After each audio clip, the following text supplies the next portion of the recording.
तारीफ। इधर देखो, हम लोगों ने अभी पूरा पाषाण काल को पढ़ा और पूरा पाषाण काल में हमने पूरा पाषाण काल को कितने भागों में बांट दिया? 3 भागों में बांट दिया।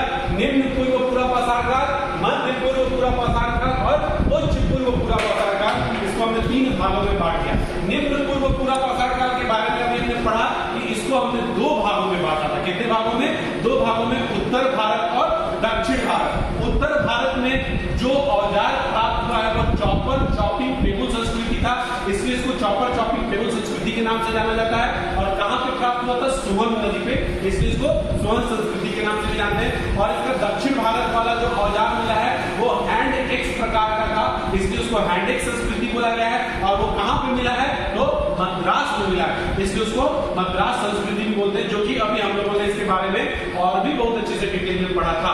अब हम पढ़ने जा रहे हैं इसके बारे में मध्य पूर्व पूरा पाषाण काल और उच्च पूर्व पूरा पाषाण काल के बारे में पढ़ेंगे।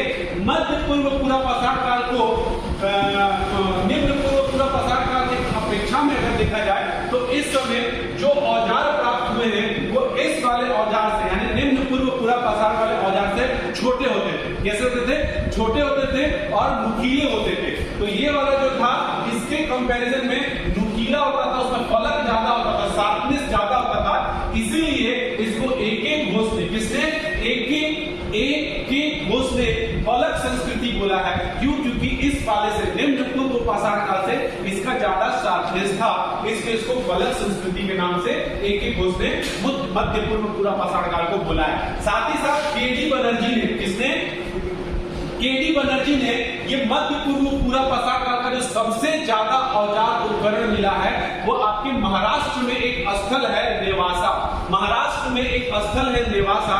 नेवासा से प्राप्त किया सबसे ज्यादा मध्य पूर्व पूरा पाषाण काल का औजार, इसीलिए इसको केडी बनर्जी ने नेवासा संस्कृति या नेवासा उद्योग के नाम से बोला है। क्या बोला है?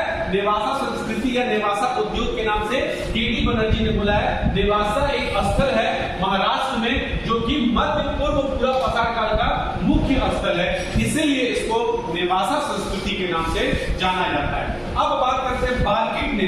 बाल्किट भी एक आपके इतिहासकार हैं, इन्होंने इसको सीरीज 2 संस्कृति बोला है। इन्होंने कहीं ना कहीं ये दर्शाया कि इसके पहले एक संस्कृति थी जिसको सीरीज 1 वो बोलना चाहते होंगे, लेकिन इसको इन्होंने क्या बोला? सीरीज 2 संस्कृति बोला है। ध्यान देने वाली बात यहाँ पे ये है कि जिस समय भारत में ये सब संस्कृति का नाम लिया जा रहा था उसी समय पश्चिमी यूरोप में मस्तूरियन एक जगह है, वहां पे भी सेम प्रकार के औजार इस्तेमाल किए जा रहे थे। तो मस्तूरियन संस्कृति को भारत के मध्य पूर्व पाषाण काल की संस्कृति से मिलाया गया है, इसीलिए मध्य पूर्व पाषाण काल को मस्तूरियन संस्कृति के नाम से भी जाना जाता है। अगर हम बात कर रहे हैं कि सर ये सब इतना अच्छा नाम आप बोल रहे हैं, इसके कंपैरिजन में ऐसा क्यों?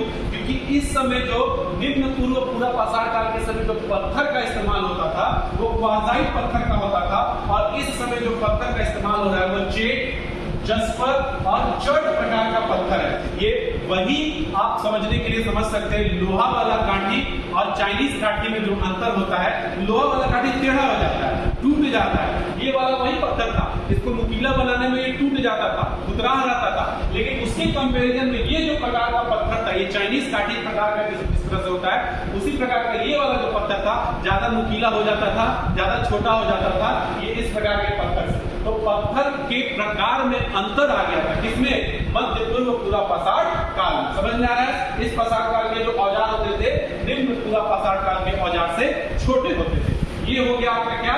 मध्य पूर्व पूरा पाषाण काल। समझ में आया? अब हम लोग किसको पढ़ने जा रहे हैं? उच्च पूर्व पूरा पाषाण काल। ये देखिए, सबसे पहले हम लोगों को क्या मिला होगा? कबूतर लेटर लेके जाता था, तो ये कबूतर लेटर लेके गया, उसके बाद टेलीफोन आया, उसके बाद क्या आ जाएगा? मोबाइल आ जाएगा। उसी प्रकार ये वाला धोतरा, ये वाला थोड़ा ज्यादा फलक, और ये वाला एकदम ब्लेड जैसा होता था, ब्लेड जैसा पत्थर, चीरने वाला, समझ में आ रहा है ना? तो इसको श्रेष्ठ पाषाण काल के नाम से भी जाना जाता है। किस नाम से? श्रेष्ठ पाषाण काल के नाम से भी जाना जाता है। साथ ही साथ ब्लेड प्रधान पाषाण काल में इसको बोला गया। क्या बोला गया है? ब्लेड प्रधान पाषाण काल। तो श्रेष्ठ पाषाण काल या ब्लेड प्रधान पाषाण काल दोनों इसी का नाम है। किसका? उच्च पूर्व पूरा पाषाण काल का। समझ में आ रहा है? याद देने वाली बात है, ब्लेड प्रकार का इसको बोला गया है। और इस समय हड्डी के औजार का भी इस्तेमाल होता था। किसका इस्तेमाल होता था? हड्डी का। किसकी हड्डी का? तो मोस्टली उस समय जो हड्डी का इस्तेमाल होता था वो हिरण के सींग का इस्तेमाल होता था। तो हड्डी के औजार का, हड्डी को औजार के रूप में इस्तेमाल किया गया है किस काल में? उच्च पूर्व पूरा पाषाण काल। उच्च पूर्व पूरा पाषाण काल में। एक और इंपॉर्टेंट बात यह है कि विश्व का प्राचीनतम जो अस्थि निर्मित जो कंकाल प्राप्त हुआ है स्त्री का, वो आपके बेलन घाटी से प्राप्त हुआ है। ये बेलन घाटी में लुहदानला एक जगह है उत्तर प्रदेश में, वहां से विश्व का, भारत का ही नहीं, विश्व का प्राचीनतम मानव अस्थि निर्मित कंकाल मिला है जो कि स्त्री का है। एक और मुख्य बात इसका, उच्च पूर्व पूरा पाषाण काल का एक और मुख्य बात तो यहाँ नहीं लिखा हुआ है, वो ये है कि उच्च पूर्व पूरा पाषाण काल में चित्रकला का ज्ञान उस समय के मानव को हो गया था। तो चित्रकला का ज्ञान लोगों को हो गया था। और चित्रकला का जो ज्ञान था, ये कहां से, चित्रकला कहां से शुरू हो जाएगी आपकी? उच्च पूर्व पूरा पाषाण काल से। इसका अवशेष हमको राजस्थान, महाराष्ट्र और उत्तर प्रदेश में देखने को मिलेगा।